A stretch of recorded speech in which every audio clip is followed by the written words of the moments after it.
my fellow comic book collectors, it's Alan, the Comic Collector Geek, and this is part 9 of this crazy unboxing. It's going to be a short video, I can tell you right now. It's just a few slabs, so we got a few slabs here, but it should be some cool stuff. So I'm keeping it a little shorter for these last 2 videos, just because I want to show bigger books and spend a little bit more time with them. So we're going to start out with a really big book. This is actually a pretty major book.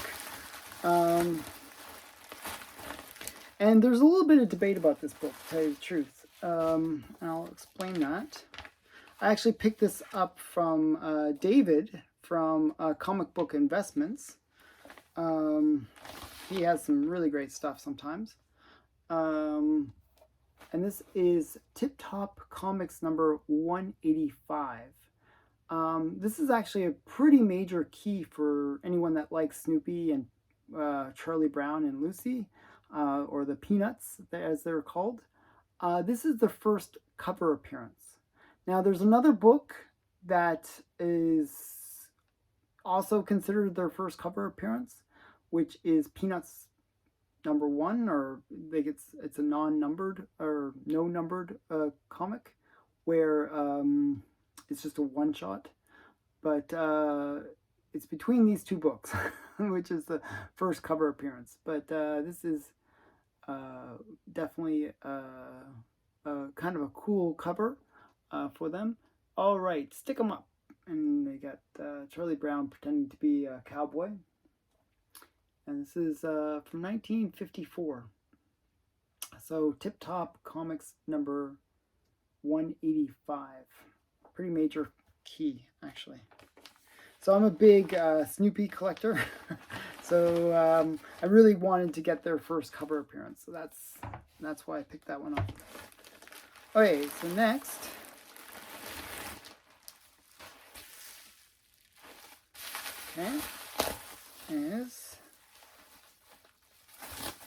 is, I think this might be from, yeah. This is an interesting one. So the Golden Age Guru had a claim sale on Instagram, and normally you would think, okay, Golden Age Guru, like, what, you know, if you watch Comic Tom, he appears on Comic Tom all the time, and he talks about Golden Age books. But his claim sale, he had like a lot of modern books at really just crazy low prices. So I was like, I think he's not as in touch with the values of the more modern books, or he doesn't value them as much, because he was really offering them at quite low prices, almost the cost of slabs for some of these. So I think I didn't pay much for these books, but they are kind of major keys.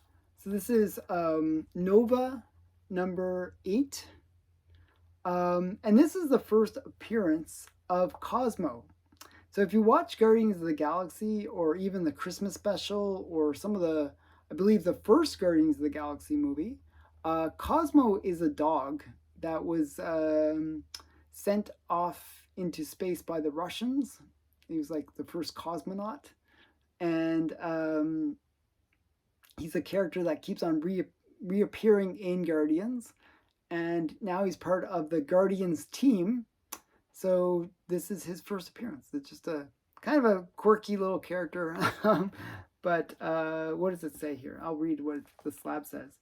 Marvel Comics, January of 2008. First appearance of the Luminals of Zarth 3. And first appearance of Cosmo and Nowhere. So also that's another key thing about this book. So first appearance of Nowhere as well. So lots of key things for Guardians of the Galaxy within this book. So just, yeah, it's kind of a cool key for modern collectors. If you like Guardians, that's definitely a key book to get. So what does this say? Okay, so, and I got a note from him. So yes, that book I paid $50 for. Okay, just so you know.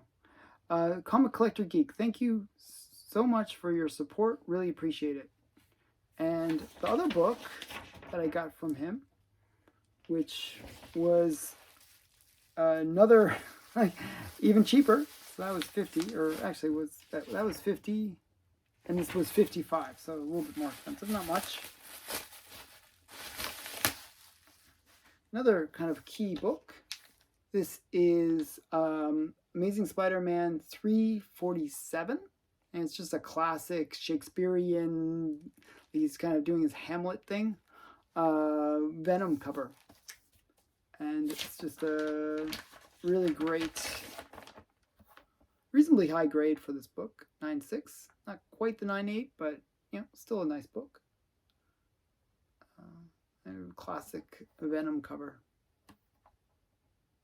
I believe it was in its Eric Larson cover. So really great.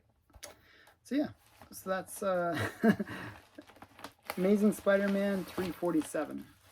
So both I got for so cheap. I was really impressed that I could get those two books for such a great price. And that's what, like, almost my recommendation is, if you're gonna like buy Golden Age books, buy it from a modern seller. If you're gonna buy modern books, buy it from a Golden Age collector, because sometimes they will offer the prices much less than people that is their focus. So yeah. Okay, we got a couple more slabs to go. As I said, this is going to be a shorter video today. Okay. Actually, I'll show this one first, because I'll leave whatever the last one is. So I just showed a more modern, 90s Spider-Man. Well, let's get into a Silver Age Spider-Man. And this is Amazing Spider-Man 33. Now, this is considered to be one of the greatest stories of all time for Spider-Man. And it's a classic cover where you got Spider-Man, he's pinned down by all the wreckage, and it looks like he's going to get crushed or drown, whatever, something bad is going to happen to Spider-Man. And what's significant about this, it's kind of a turning point for Spider-Man in terms of realizing his own potential and power. Basically because he doesn't realize how strong he really is. And in this, he kind of makes that realization that he's actually quite powerful, and he's able to lift all this stuff off of himself. So this is, Stan Lee, Steve Ditko story, Steve Ditko cover and art. So just really great book. Amazing Spider-Man 33. Considered, as I said, to be one of the greatest Spider-Man stories of all time. So yeah. Okay. That one. And we got one more. Hopefully it's a big one. I have no idea what this one is.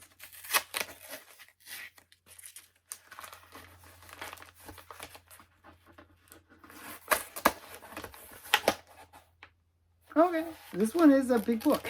It's a cool book. Okay. Okay, so this one I was actually quite excited to get, and for the price that I got it, it was $500, just so you know. It was fairly expensive. It's a low grade, but this is a book that you just don't see that often. This is Flash 32, All Flash Comics number 32. And this is actually the first appearance of two major characters. The Fiddler, right there, he's on the cover. But another character who's also kind of key, Star Sapphire, the original Golden Age version of Star Sapphire. So, yeah, double key. And it says origin and first appearance of the Fiddler, first appearance of Star Sapphire, and it's also a bondage cover. You can see the girl in bondage, girl in the red dress in bondage. But it's also the last issue from the run. So just so many keys related to this one book that it's a very sought after book, and it's just such a rare one. Very low census count for this book. This is a Lee Elias cover too. So just so many great things. Lee Elias is considered one of the great pre-code horror cover artist. But him doing this makes it a little extra special. So that is it for this part. As I said, these last two videos, I try to keep them a little shorter. I was running a little bit long on some of the earlier videos, but the next video might go a little bit longer because it is the finale, and I am going to show some books that make these all these other ones that I've shown so far look like nothing. The books that I'm showing in the next, the finale, are just insane. So yeah, so stay tuned for that. And if you want to stay tuned to that, make sure you click the bell notification. Like, a lot of people don't see the videos because they don't click the bell notification. Well, click that bell notification and make sure you're subscribed to the channel. And thanks again for watching. Bye for now.